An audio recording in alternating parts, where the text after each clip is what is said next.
রাতের খাবার ঘুগনিতে মিষ্ট ছেলের ঝলসে যাওয়া চামড়া, ভয়ঙ্কর ঘটনার সাক্ষী মা। ফুটন্ত ঘুগনির কড়াইতে পড়ে 1.5 বছরের শিশুর মৃত্যু। ঘুগনির কড়াই উনুন থেকে নামিয়ে ঘরের ভেতরে মশলা আনতে গিয়েছিলেন শিশুর মা।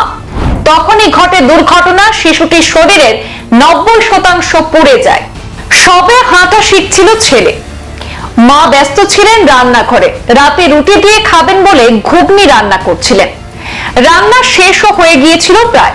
ঘুগনির কড়াই উনুন থেকে নামিয়ে ঘরের ভেতরে মশলা আনতে গিয়েছিলেন শিশুর মা, আর তখনই ঘটে যায় এই সর্বনাশা কাণ্ড। খেলতে খেলতে টাল সামলাতে না পেরে ফুটন্ত ঘুগনির মধ্যেই পড়ে যায় বছর 1.5-এর ছোট্ট আকসাম। দৌড়ে এসে মা দেখলেন উনুনের পাশে রাখা ঘুগনির কড়াই গড়াচ্ছে, আর তার দুধের শিশুটি পড়ে রয়েছে তার মধ্যে। শিশু এবং মায়ের আর্তচিৎকারে পরিবারের অন্যান্য সদস্য এবং প্রতিবেশীরা দৌড়ে এসেছিলেন। 1.5 বছরের শিশুটিকে উদ্ধার করে তড়িঘড়ি হাসপাতালে নিয়ে যাওয়া হয়, কিন্তু বাঁচানো গেল না তাকে। শুক্রবার হাসপাতাল থেকে শিশুটির মৃত্যুর খবর পৌঁছাতে শোকের আবহ বীরভূমের ধনঞ্জয়পুরে।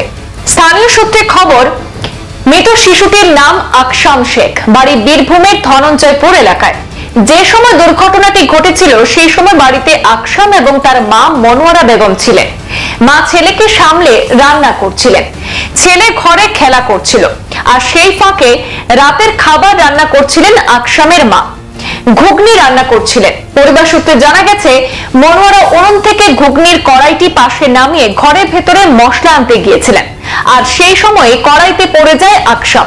মনোয়ারা বেগম আকসামকে উদ্ধার করে স্থানীয় মোরারি হাসপাতালে নিয়ে যান। সেখানে অবস্থার অবনতি হয় বীরভূম রামপুরহাট মেডিকেল কলেজ হাসপাতাল ও পরে রামপুরহাট থেকে তাকে নিয়ে যাওয়া হয় কলকাতার বর্ধমান মেডিকেল কলেজ হাসপাতালে। চিকিৎসাধীন অবস্থায় শুক্রবার মৃত্যু হয় ছোট্ট আকসামের।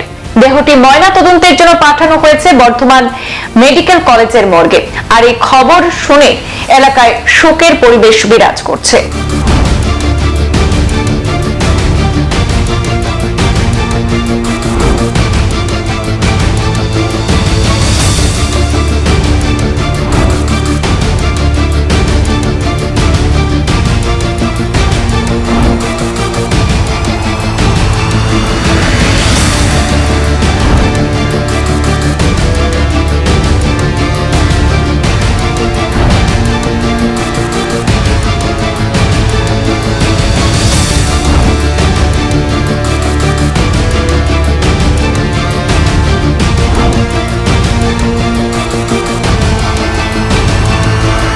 সংবাদ এই পর্যন্তই, ফিরছি পরবর্তী অন্যান্য আপডেট নিয়ে। ধন্যবাদ।